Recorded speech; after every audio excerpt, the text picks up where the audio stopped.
How to create Devin AI account. Let's get started. Launch your preferred browser. Over here you will find the search box. Type in preview.devin.ai and search for it.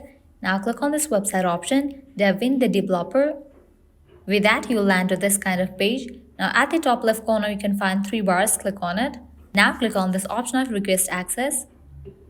As if right now Devin is not available to all the users, but filling this you can request for early access to Devin. So go ahead and type in your email address.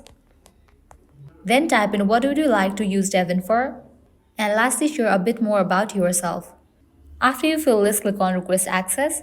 After you have requested for the access of Devin AI, you can keep checking on your mail. If you are eligible to get access to Devin AI, you will be informed through your email that you have just entered over here. As if right now this is the way to get access to Devin AI account. Well, that's all for this video. At the end, if you guys find this video helpful, don't forget to like, share and subscribe to our channel. Thank you.